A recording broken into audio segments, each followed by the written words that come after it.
राष्ट्र सर्वप्रथम, राष्ट्र सर्वप्रथम, राष्ट्र सर्वप्रथम, राष्ट्र सर्वप्रथम। उत्तरी दिल्ली नगर निगम केशवपुरम जोन के वार्ड समिति के चेयरमैन जोगीराम जैन ने कहा कि किसानों को विदेशी ताकतों द्वारा बरगलाया जा रहा है। कल तक हमारी पार्टी की सहयोगी और मंत्री रही हरसिमरत कौर संसद में कृषि बिल के समय पक्ष में बोल रही थी और अब विपक्षी सांसदों के साथ धरना स्थल तक जा रही है। आइए देखिए जोगीराम जैन ने क्या कहा।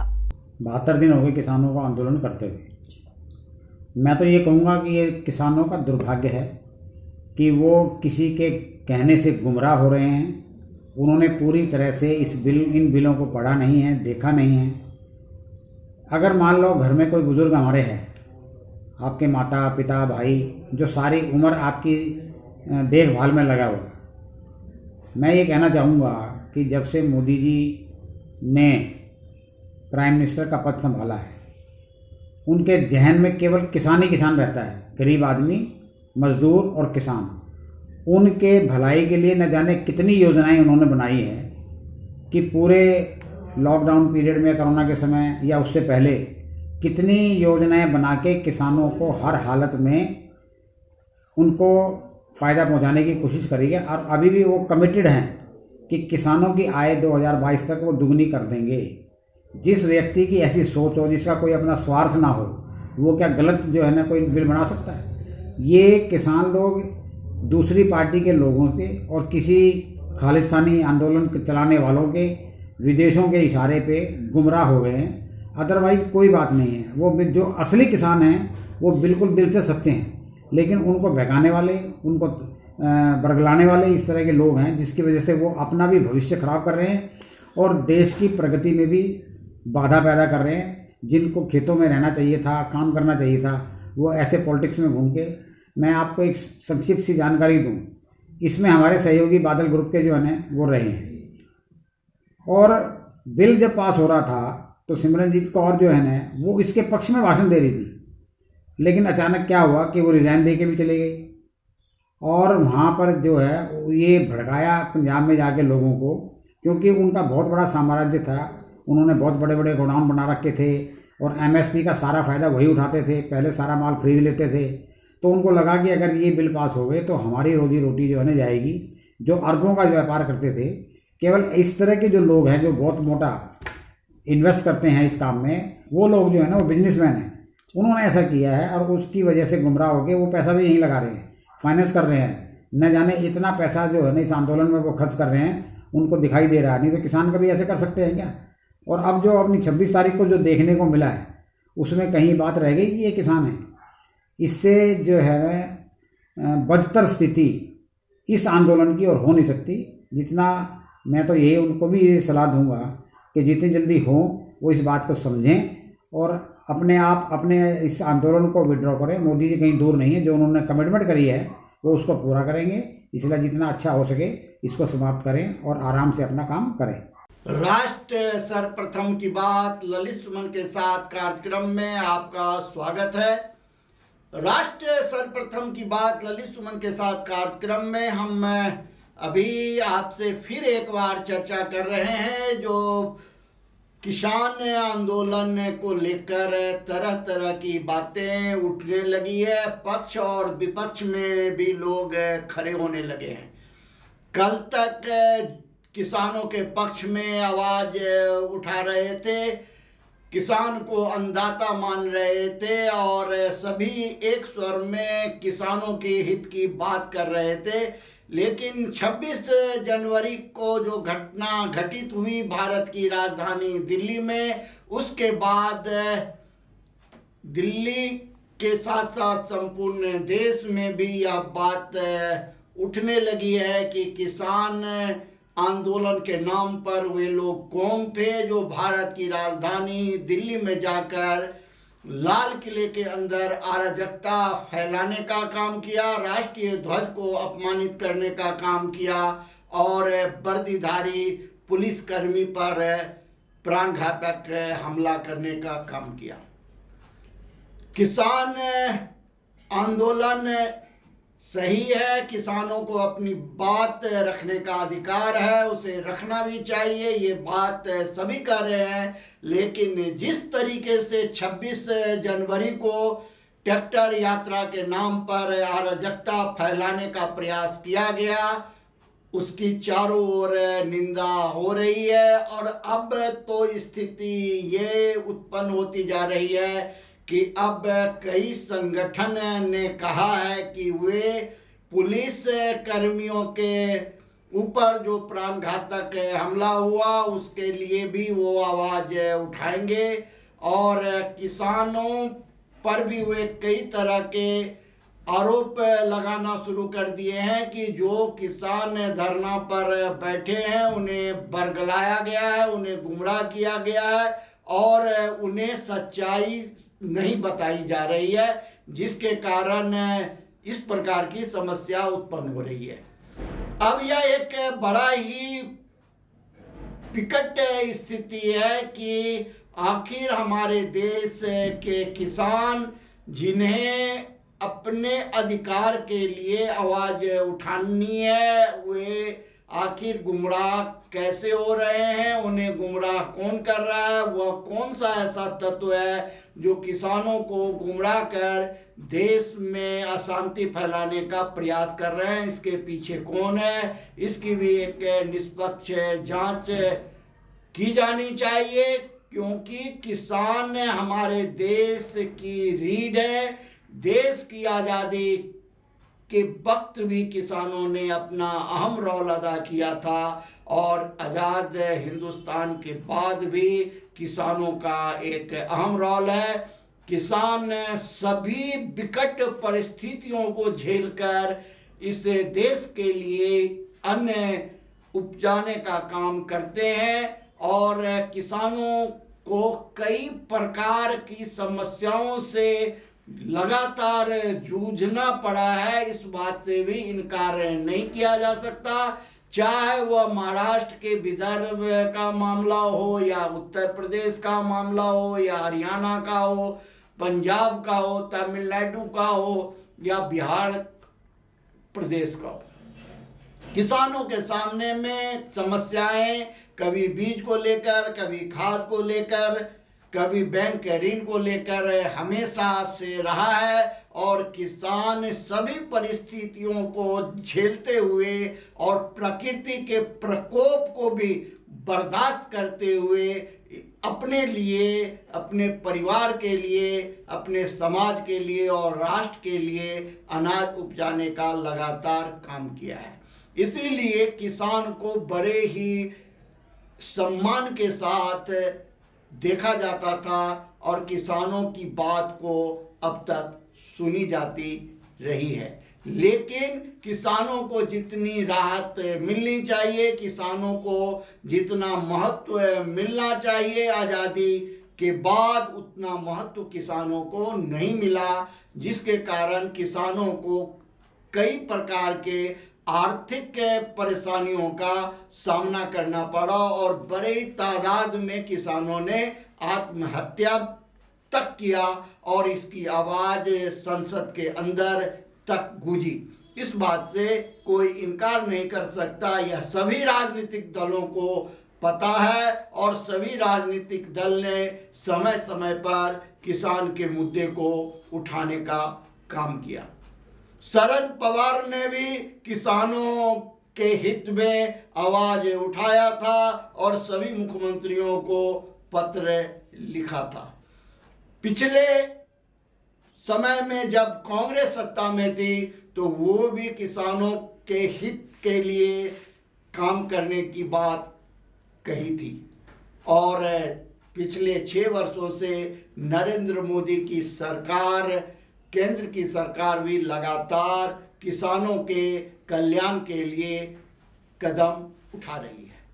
आखिर सवाल है, जब सभी राजनीतिक दल चाहते हैं किसानों का कल्याण हो, तो फिर जब केंद्र की सरकार किसानों के कल्याण के लिए यह बिल लेकर करके आई तो फिर इस तरीके का विरोध और उस विरोध के बाद अराजकता का माहौल यह एक विचारणीय विषय है, जिस पर देश के बुद्धिजीवियों को और सभी राजनीतिक के दल को मिल बैठकर विचार करनी चाहिए, न कि आने वाले निगम, नगरपालिका और विधानसभा चुनाव को देखते हुए केंद्र की सरकार को घेरने के लिए सिर्फ इस मुद्दा को गर्म करके रखा जाए और किसानों को बरगलाने का काम किया जाए। यह राष्ट्र हित में नहीं कहा जा सकता। राष्ट्र हित में तो यह है कि किसानों को उनका अधिकार मिले, किसानों के मन में जो भ्रम है उसे दूर किया जाए। लेकिन जिस प्रकार से किसान और पुलिस को आमने सामने किया जा रहा है, जिस प्रकार से किसान के आंदोलन के कारण दिल्ली में व्यापार प्रभावित होने लगा है, जिस कारण दिल्ली की सुरक्षा व्यवस्था की जिम्मेवारी उठाने वाला पुलिस बॉर्डर पर किसानों के लिए बैरिकेड और कई लेयर के सुरक्षा चक्र बनाने में व्यस्त है। क्या इससे राष्ट्र का विकास संभव है? अगर इसी क्रम में अगर आप देखें तो आपको यह पता होगा कि हमारे किसान इस देश के राष्ट्रभक्त किसान हैं। उनकी राष्ट्रभक्ति पर किसी भी प्रकार का संदेह नहीं किया जा सकता। वे कुर्बानी देने में किसी से भी आगे रहते हैं। लेकिन किसानों के भेष में 26 तारीख को जो तत्व भारत की राजधानी दिल्ली में घुसकर अराजकता फैलाने का काम किया, राष्ट्रीय ध्वज को अपमानित करने का काम किया और वर्दीधारी पर प्राणघातक हमला करने का काम किया, उसके बाद यह एक शंका सभी के मन में उत्पन्न हो गई है, कहीं फिर से किसानों के भेष में कोई आतंकवादी भारत की राजधानी में न घुस जाए। और जिस प्रकार पार्लियामेंट पर हमला हुआ था, जिस प्रकार से वे इजराइल दूतावास से थोड़ी दूरी पर विस्फोट करने में सफल रहे, कहीं वो फिर कोई बड़ी वारदात को अंजाम देने में सफल ना हो जाए। यह चिंता स्वाभाविक है और यह चिंता सभी को करनी चाहिए, चाहे वो किसान हो, चाहे वो जवान हो, चाहे वो राजनीतिक राजनेता हो, चाहे वो बुद्धिजीवी हो, चाहे वो पत्रकार हो, चाहे वो व्यापारी हो, वे किसी भी पद पे हो, किसी भी सम्मान्य जनक के स्थिति में हो, कहीं भी हो, यह उनका दायित्व बनता है कि वह इस विकट स्थिति में सरकार के साथ खड़े हों। पक्षपात पूर्ण कार्रवाई नहीं होनी चाहिए, किसी के तरफ से नहीं होनी चाहिए, चाहे वो कोई ही क्यों न हो। राष्ट्र सर्वप्रथम की बात ललित सुमन के साथ कार्यक्रम में हम आपका ध्यान इस ओर भी आकृष्ट करना चाहेंगे कि राज्यसभा में इस मुद्दे पर बड़े ही जोरदार ढंग से विपक्ष द्वारा आवाज उठाया गया। यह एक सही तरीका है सरकार का ध्यान आकृष्ट करने का, और सरकार को भी विपक्ष की बात को गंभीरतापूर्वक सुनकर सकारात्मक कदम उठाते हुए निर्णय लेनी चाहिए। साथ ही विपक्ष को भी इस बात का ध्यान रखना चाहिए कि वो सिर्फ अपने राजनीतिक महत्वाकांक्षा के कारण कोई इस प्रकार का सवाल ना लाएं जो सरकार को विवश करे और किसान के हित में जो काम हो रहा है वो न हो पाए, और फिर से किसानों को उन्हीं पुरानी स्थितियों में जाना पड़े और उनकी आवाज़ कोई ना सुने और पार्लियामेंट में सिर्फ प्रश्नकाल हो या कोई मुद्दा बनाकर उसे सिर्फ उठाया जाए, किसान तक वो सहूलियत न पहुँचे। अगर किसानों के हित में सरकार को काम करना है, विपक्ष का भी यह दायित्व बनता है। सरकार अगर किसानों के हित में काम कर रही है, कोई कानून लेकर के आई है, तो वो उसका अध्ययन करे और अध्ययन करने के बाद अगर उन्हें लगता है कि सरकार ने यह गलत बिल लाया है, सरकार ने यह गलत कानून लाया है, तो यह उनका भी अधिकार है, वो इसका विरोध करें। क्योंकि राष्ट्र सर्वप्रथम होता है। राष्ट्र को सर्वप्रथम मानते हुए सभी को अपने दायित्व का निर्वाह करनी चाहिए, यही राष्ट्र धर्म भी कहता है। राष्ट्र सर्वप्रथम की बात ललित सुमन के साथ कार्यक्रम में। अभी समय है एक ब्रेक का, हम चलते हैं ब्रेक पर, आप कहीं जाए नहीं।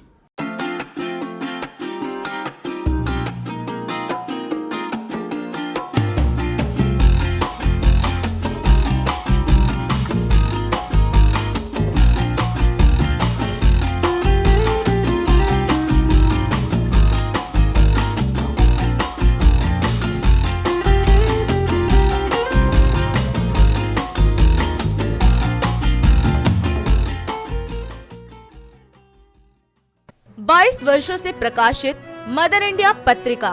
पढ़ते रहे देश दुनिया की खबरों के लिए।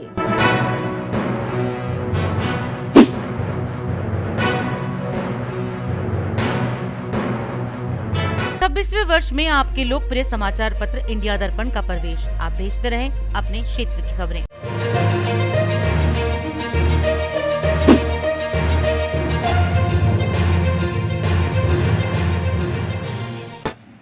उत्तरी दिल्ली नगर निगम औद्योगिक क्षेत्र के समस्त निवासियों के लिए एक शुभ सूचना है कि अब आपका औद्योगिक क्षेत्र का लाइसेंस केवल 4 डॉक्यूमेंट आपको अपलोड करने हैं ऑनलाइन और आपको लाइसेंस मिल जाएगा।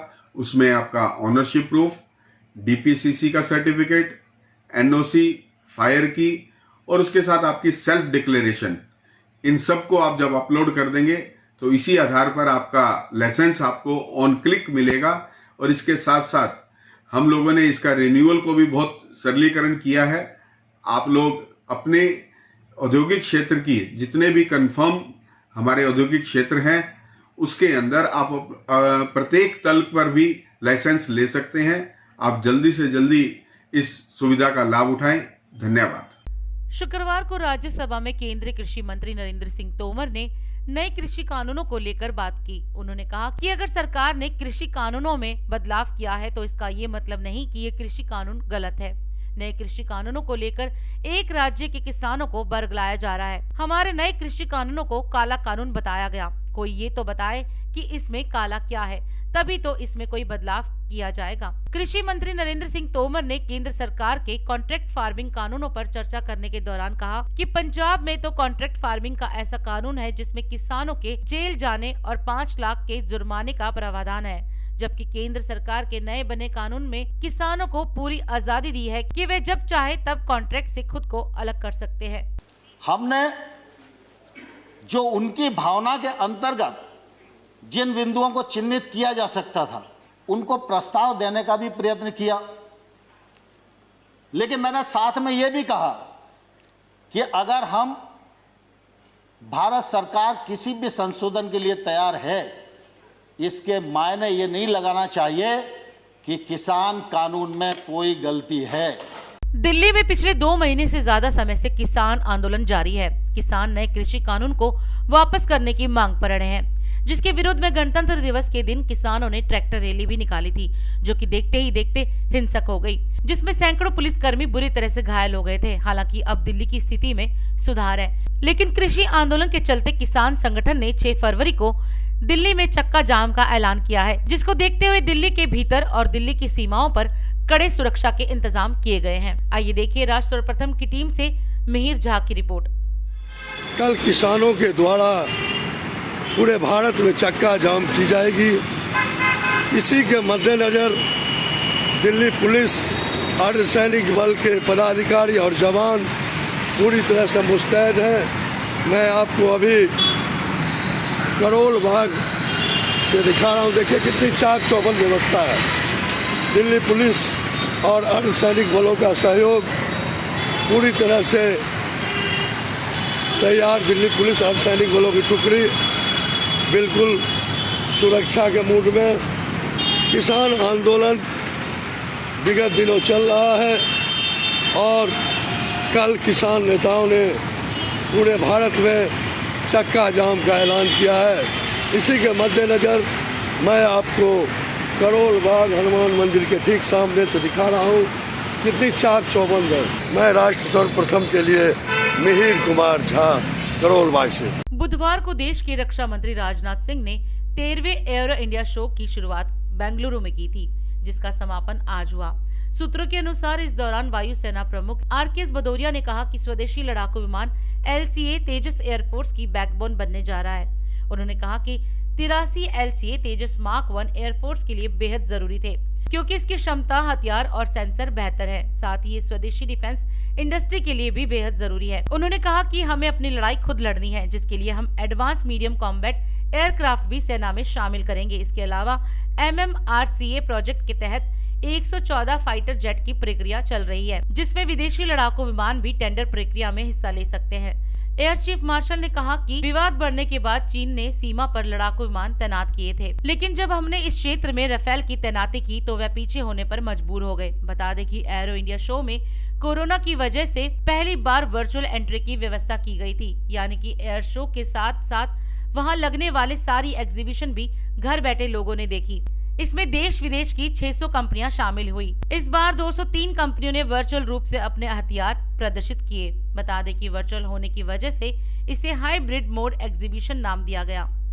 आज राष्ट्र सर्वप्रथम की टीम से बातचीत के दौरान पूर्व केंद्रीय मंत्री, पूर्व कृषि मंत्री और वर्तमान राज्यसभा सांसद डॉक्टर अखिलेश प्रसाद सिंह ने साफ शब्दों में कहा है कि सरकार को किसानों की बात सुननी चाहिए और उनकी समस्याओं को हल करना चाहिए। जब तक ठीक ढंग से संवाद नहीं शुरू करेंगे, आपको मालूम है कि जिस समय ये कानून लोकसभा में और राज्यसभा में चर्चा के लिए लाया गया था, तो केवल कांग्रेस पार्टी नहीं बल्कि कांग्रेस पार्टी सहित 16-17 विपक्ष की सारी पार्टियां सरकार से आग्रह कर रही थी कि इसको आनन फानन में जल्दी में इस कानून को मत पास करिए, आप इसको सिलेक्ट कमेटी में भेजिए या फिर स्टैंडिंग कमेटी में भेजिए एग्रीकल्चर विभाग के, और वहां किसान संगठन के लोगों से और अपोजिशन लीडर से भी बुला के बातचीत करिए।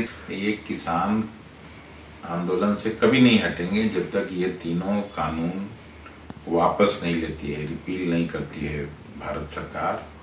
जितना देरी हो रही है उतना देश के लिए खराब हो रहा है, देश की अर्थव्यवस्था के लिए खराब हो रहा है। सरकार को चाहिए कि बिना अहंग और अहंकार छोड़े और ये तीनों कानून वापस ले। बिहार सूचना एवं जनसंपर्क विभाग से मिली जानकारी के मुताबिक नीतीश सरकार युवाओं को रोजगार देने के लिए एक नए वेब पोर्टल की शुरुआत करने जा रही है। माननीय मुख्यमंत्री श्री नीतीश कुमार की पहल पर विज्ञान एवं प्रौद्योगिकी विभाग ने प्रदेश के सभी तकनीकी संस्थानों में खाली पदों को जल्द भरने का फैसला किया है। मंत्री डॉक्टर अशोक चौधरी के निर्देश के बाद सरकारी इंजीनियरिंग और पॉलिटेक्निक संस्थानों में 2451 रिक्त पदों पर नियुक्ति की प्रक्रिया जल्द शुरू करने की तैयारी की जा रही है। विभाग ने नियुक्ति संबंधी रोस्टर को अंतिम रूप से तैयार कर लिया है। माननीय मुख्यमंत्री श्री नीतीश कुमार के मार्गदर्शन में श्रम संसाधन विभाग युवाओं के रोजगार को ध्यान में रखते हुए मार्च में राज्य स्तरीय पोर्टल शुरू करेगा। विभाग के मंत्री श्री जीवेश कुमार ने बताया कि नए पोर्टल पर रोजगार संबंधी सभी जानकारियां नियमित रूप से दी जाएगी, जिससे युवाओं को रोजगार खोजने में परेशानी नहीं होगी और वो गलत विज्ञापन के चक्कर में नहीं फंसेंगे। पोर्टल पर बिहार सहित देश के सभी राज्यों में खाली पदों की जानकारी दी जाएगी। मानसून 2021 की तैयारी के संबंध में बुधवार को प्रबंध निदेशक बुडको और नगर आयुक्त पटना के नेतृत्व में हाउसिंग बोर्ड सभागार में पहली बैठक की गई। जल जमाव से राहत दिलाने की बेहतर तैयारी हेतु कोऑर्डिनेशन और कम्युनिकेशन के संबंध में विस्तार से विचार विमर्श किया गया।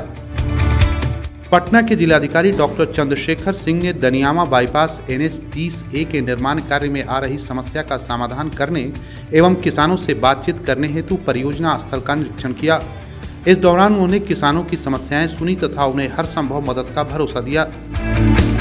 जहानाबाद के जिला पदाधिकारी श्री नवीन कुमार ने रतनी फरीदपुर प्रखंड के नवामा पंचायत के विभिन्न वार्डों में जन कल्याणकारी योजनाओं का निरीक्षण किया।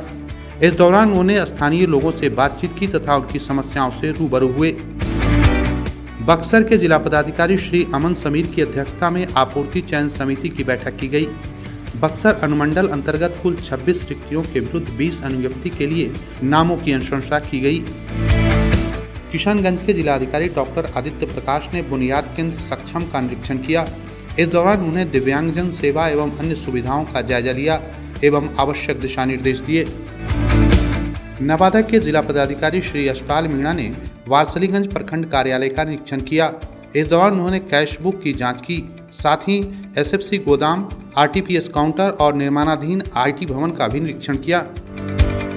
दरभंगा के जिलाधिकारी डॉक्टर त्यागराजन एसएम ने समेकित बाल विकास परियोजना के कार्यों की प्रगति की समीक्षा की। इस दौरान उन्होंने सेविका और सहायिकाओं के टीकाकरण की प्रगति की भी समीक्षा की तथा आवश्यक दिशा निर्देश दिए।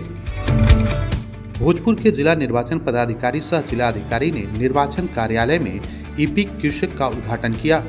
ईपिक की सुविधा वेबसाइट voterportal.eci.gov.in और nbsp.in एवं वोटर हेल्पलाइन ऐप के माध्यम से प्राप्त की जा सकती है। खगड़िया के जिलाधिकारी आलोक रंजन घोष की अध्यक्षता में कृषि टास्क फोर्स की बैठक की गई। इस दौरान उन्होंने कृषि, पशुपालन और मत्स्य संबंधी विभिन्न योजनाओं की समीक्षा की। पूर्णिया के जिलाधिकारी राहुल कुमार ने क्षेत्र भ्रमण के दौरान कस्बा प्रखंड में विकासात्मक योजनाओं का निरीक्षण किया। इस दौरान उन्होंने लखना पंचायत में औद्योगिक नवप्रवर्तन योजना के तहत आत्मनिर्भर बैग उत्पादक समूह का शुभारंभ किया। हम अपने जीवन की कल्पना बिना पानी के नहीं कर सकते, वैसे ही पेड़ हमारे जीवन के लिए बेहद जरूरी है। पेड़ों की वजह से ही हम प्राकृतिक रूप से ऑक्सीजन प्राप्त करते हैं, लेकिन आज हम अपनी जरूरतों के लिए हमारे काम के रास्ते में आने वाले किसी भी पेड़ को हटाने से पहले एक बार भी नहीं सोचते कि इन पेड़ों का हमारे जीवन में कितना महत्व है।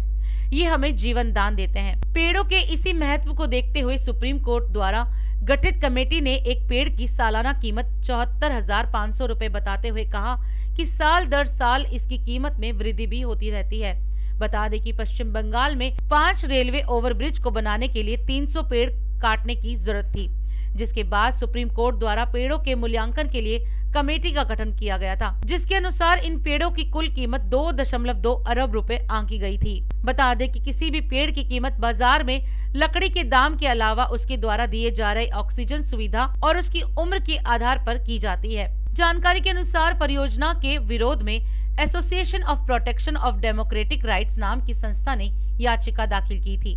फिलहाल कोर्ट ने मामले की सुनवाई 2 हफ्ते के लिए टाल दी है। राष्ट्र सर्वप्रथम कैसे बनेगा, इस संदर्भ में आप राष्ट्रवासियों को क्या संदेश देना चाहेंगे? अगर हमने राष्ट्र सर्वप्रथम बनाना है, आगे लेके जाना है, तो सबसे पहले हमारे को ईमानदारी से चलना पड़ेगा। जितने भी सरकार के लोग हैं, सरकारी नुमाइंदे हैं, वो सब लोग जो हैं अगर ईमानदारी से काम करते हैं, सच्चाई के साथ काम करते हैं, तो हमारा देश निस्संदेह बहुत आगे जाएगा। आज़ादी से लेकर अब तक भारत ने काफी विकास किया है। भारत विश्व गुरु कैसे बनेगा, इस संदर्भ में आपकी क्या राय है? अगर हम सब लोग मिलकर सच्चाई के साथ, ईमानदारी के साथ चलेंगे और देशभक्ति के साथ, देशभक्ति की भावना से ओतप्रोत होकर चलेंगे, तो हमारे देश को विश्व गुरु बनने से कोई नहीं रोक सकता।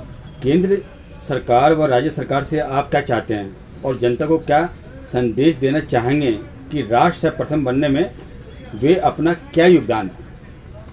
सबसे पहले तो केंद्र सरकार और राज्य सरकार से एक अपील होनी चाहिए कि अगर दोनों सरकारें मिलकर चलें तो आम नागरिक का भला होगा उसमें। तो हम तो यही चाहेंगे कि दोनों सरकारें मिलकर के चलें ताकि आम पब्लिक को हर तरीके की सहूलियत मिल सके।